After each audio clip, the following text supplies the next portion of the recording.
Camila, quero começar entendendo um pouco a sua visão, né, sobre o que nós temos hoje dentro, né, desse regramento ou não regramento, né, para as big techs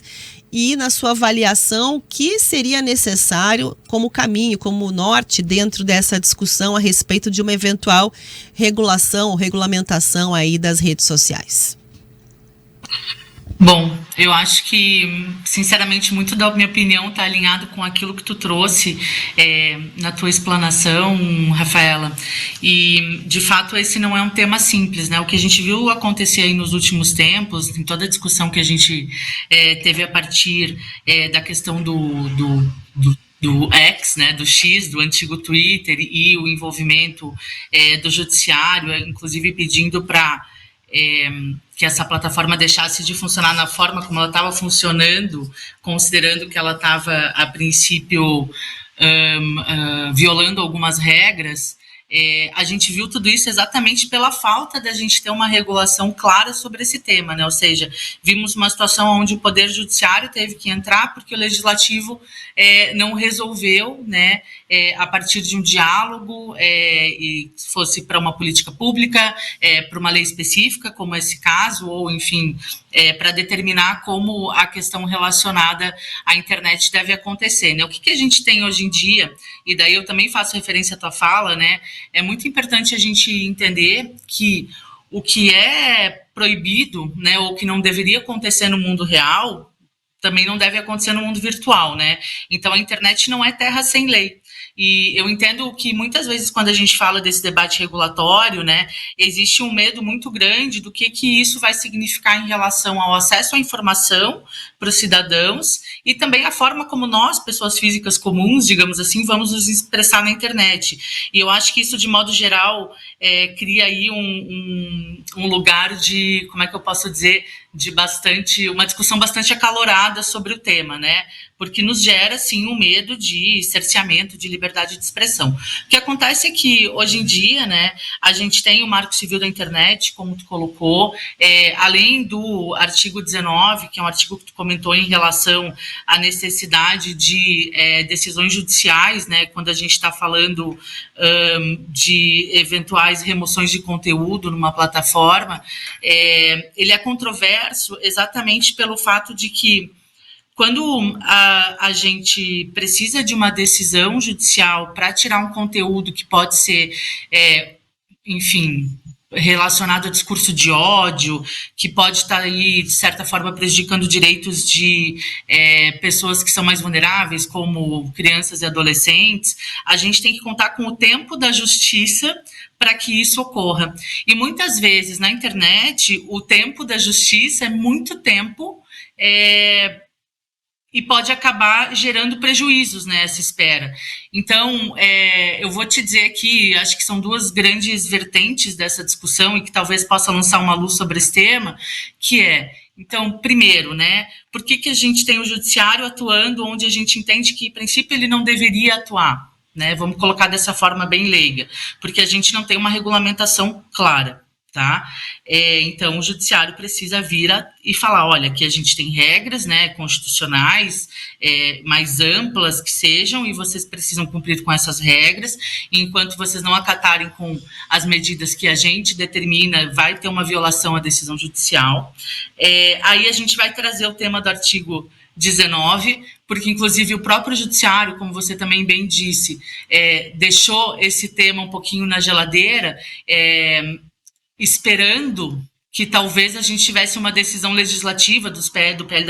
das fake news ali, antes deles terem que decidir alguns desses temas. E aí, quando a gente chega na questão legislativa, a gente vai acabar, sim, chegando na discussão do artigo 19. A gente tem duas possibilidades aqui. Ou a gente mantém a constitucionalidade do artigo 19, que vai significar dizer que, sim, para a remoção do conteúdo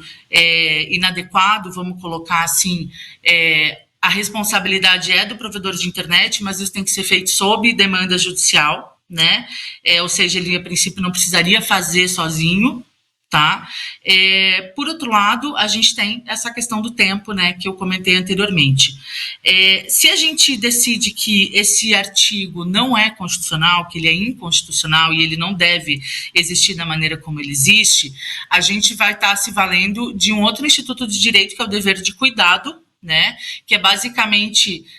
entregar quase que totalmente para as plataformas e para os prestadores de serviços digitais, em alguns casos, a responsabilidade de moderar seu conteúdo. Isso não é muito diferente do que acontece hoje em dia, né? Eles já têm essa responsabilidade. O que acontece é que quando perdão, que quando o bicho pega, digamos assim, existe esse mecanismo de falar, eu estou esperando uma decisão judicial, sem decisão judicial eu não sou obrigado a retirar esse conteúdo.